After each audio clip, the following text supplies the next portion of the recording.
Hey everybody, what's going on? It's the 2017 NFL Pick'em Survivor Pool Sprapp, whatever. It's what we're doing. I'm on the road. I'm on my Surface tablet. I'm not on my regular recording software and computer, so we're a little lower quality, but it's Wednesday night already on the 13th, and it's time to go over what happened in week one and what's coming up in week two briefly, but I'm going to do some work on the file. So if you're wanting to get all your week two picks, I'm not going to have them ready for you yet in this video. This is going over week one and what I'm doing to the file before Sunday. And really tonight, I'm going to hopefully do a lot of this. Anyway, so let's take a look at what happened. If you look overall at the summary, and I go over to the pivot sheet here, let's go back to week one for a second. Week one, of the 30 possible choices, if you think there's 15 games and you could choose one team or the other team, there's 30 possible picks essentially when you look at the team of reference only. So I got 20 of them right and 10 wrong, which means of the 15 games, 10 picks were correct and 5 was wrong, which does not hit the 75% yet. We're a little behind, but it's early in the season and that happens. So what happened? I've set up a history sheet here, and this is going to go out in the free version of the file for those of you that are continuing to maintain your Survivor pool with this file, because I'll update scores for you and I'll put the history in here so far. Anyway, so what has happened is I decided to sort here by win strength. So this was the predicted win strength of the team of reference here in column D. Now, what you see is that the two top picks that we had last week, Pittsburgh and Atlanta, both won. I have like projected scoring and scoring differential. So when this is not a bar in either direction, left or right, when it's a very minimal bar here, that means that the predicted score was pretty close to the actual score. For example, you can see that the third highest favorite we had, which was the Indianapolis game. We are really working hard on a mobile device here, sorry. The Indianapolis game, that was way off. We had Indianapolis as our third best pick to win over the Rams. But the Rams, I guess they're pumped up about having the Olympics coming because they put up 46 points. Look at that huge variance in score, 27 and 25 on both of those teams. Indianapolis really underperformed the Rams. And I guess this was in LA at their new stadium. So, because the Colts were away, according to the home and away here. Well, that's something to watch out for. Clearly, Indianapolis on the road is not something that you want to have for dinner. Now, Carolina, if you look at really the top 1, 2, 3, 4, 5, 6, top 6 favorites up to the 25% mark in win strength, which is about a cutoff for a pick, in my opinion. We were 5 of 6 there. And Pittsburgh, Atlanta, Carolina over San Francisco was pretty predictable all around. San Francisco really underperformed. Buffalo and the Jets, I told you I liked Buffalo over the Jets. And how about that? We had 21-12, where we predicted 25-20. I really liked that game, and I'm glad that won. Because I never would have thought that Buffalo over the Jets would have been anything worthy of pick. I thought it'd be pick 'em between those two teams, and no, Buffalo does start off strong, and their defense is good. So I like that. And then Denver, I liked over the Chargers, and wow, look at the predictive scoring on the Denver and Chargers game. Denver exactly, and the Chargers off by 1. Amazing. Very interesting. So now, and then you have the Patriots losing. That's interesting. I guess Kansas City usually is a pretty good team. Kansas City putting up 42. You see that huge variance in predictive scoring. We're going to have to talk about what I'm going to be doing to predict for week 2 and going forward. I'm going to use some of these week 1 stats, and I'm also going to continue to use some trailing 2016 stats for a while because you need more data points. The Patriots are not going to give up 42 points every game. You can be pretty sure that Belichick is going to snap the towel on somebody's arse, and that is not going to happen. Now here's something interesting. The Texans. So Texans in Jacksonville. Now, you got a hurricane in that town. You got hurricanes around Florida. I wonder if how this is going to affect Miami and even Tampa Bay. Like, I don't even know, like, what's going on. The weather is effing with the NFL this year. Now, Houston ends up underperforming. Jacksonville overperforms. So Houston defense is suspect. This is Houston at home too. But there's a whole lot of iffiness going on here because I thought Houston was a better team. So we'll just have to put that on hold for now and talk about the Thursday night game because I do want to discuss the Thursday night game a little bit. Now, Dallas beats the Giants, and Ezekiel was playing. So had I known that when I recorded the previous video, I would have been more confident with Dallas, and it showed. Oakland, I love Oakland's predictive capabilities here. And I think I talked trash about the Raiders in the first video. They're over Tennessee, and Tennessee not scoring. Is that Winston QB in Tennessee, or is he with Tampa Bay? I can't remember. Arizona. Now, so look at this. So Arizona was favored, and I missed that one. Detroit beat them. The game was in Detroit.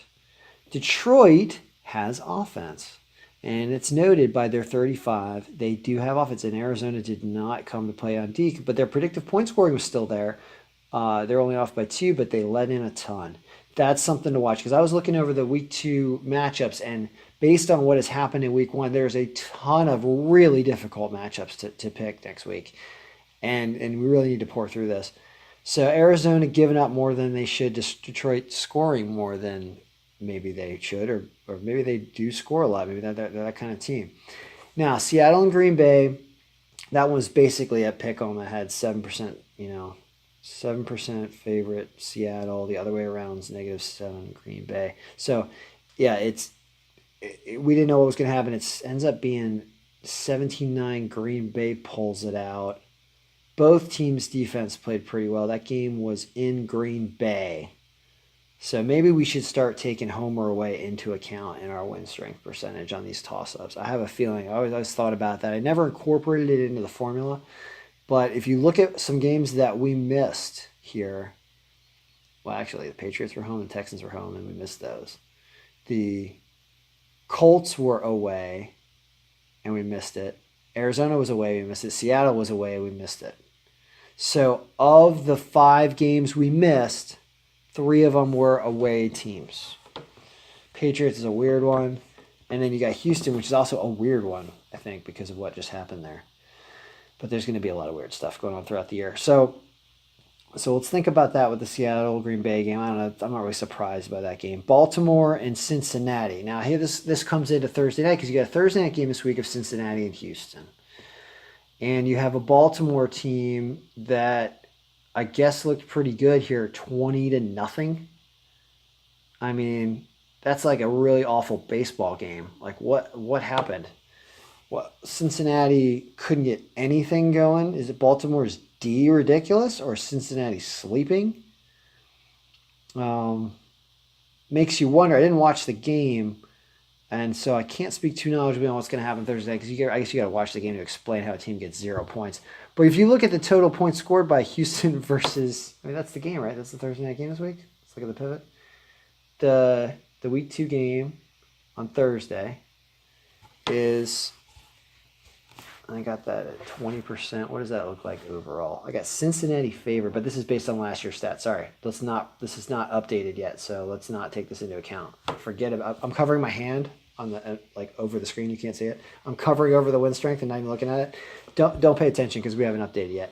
So this is based on last year. So Cincinnati and Houston, that's the game, and the total points scored for both of those teams is 7. 7 for Houston, 0 for Cincinnati. And Houston gave up 29, and Cincinnati gave up, Cincinnati gave up a ton too, 20, right? So 20 and, yeah, I mean, what do you say? Well, both those teams showed that they have not great defense and couldn't score. So what do you do in that game when they're going to play each other? Where is that game? That game is Cincinnati is home.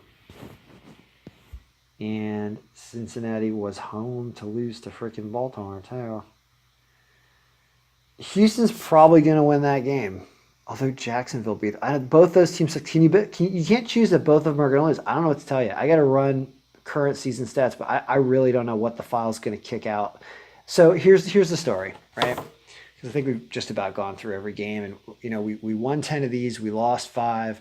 Of the 5 we lost, I'm thinking about how we could adjust the file. Where could we change things? Well, we now know, at least we now think, that Indianapolis is not a good team, and LA is probably not the best team in the world, but they're better than Indianapolis. Indianapolis is pretty bad.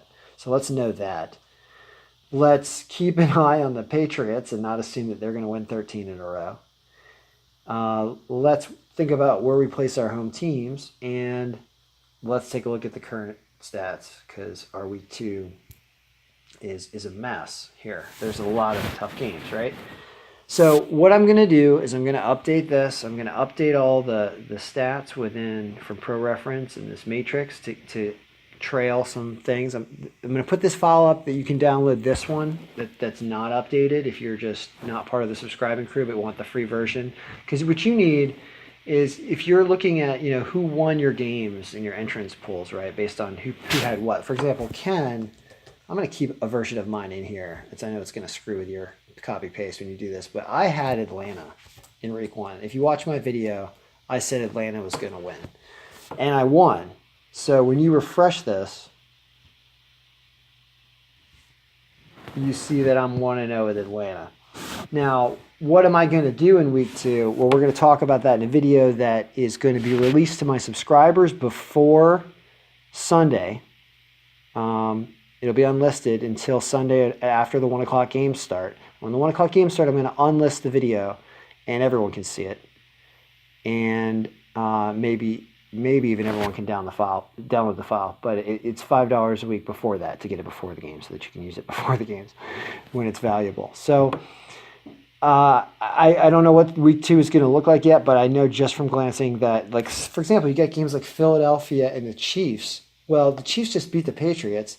Philadelphia just beat the Skins, your grandma with an extra pair of stockings has enough air leverage to tackle people on the Skins. So anybody can beat the Skins. So I probably like KC just because they did knock off the Patriots, and I bet you they're going to have a nice start this season. I like them over Philly, but Philly won a game. Philly's got a good team, and I am really interested to see what these win strengths actually look like when we get to the point to be able to see what's going on here. So I will be publishing a video. I will be getting out the updated file to subscribers first. If you want to be a subscriber, go to kenbraverman.com and you can get this file for $5. It'll be ready Thursday. So even if the video isn't up, and I think the video is going to be up soon. So it'll be ready, and I think it's going to help you. We're going to get our number back up to it. We're going to get it up to over 75% soon, because everybody bites the bullet and makes a mistake with Indianapolis or something in week 1, or makes a mistake with Houston. Perhaps Houston's not a good team this year, or God knows what. But at Cincinnati getting nothing up, like, what does that mean? Getting shut out? If you got to wait till week 2 to put up a field goal, you are not getting laid when you go home. Like, that is not fun. So you got to wonder what's going to happen. I'm excited, but I'm going to get this file updated, and we're out for now. I'm on vacation.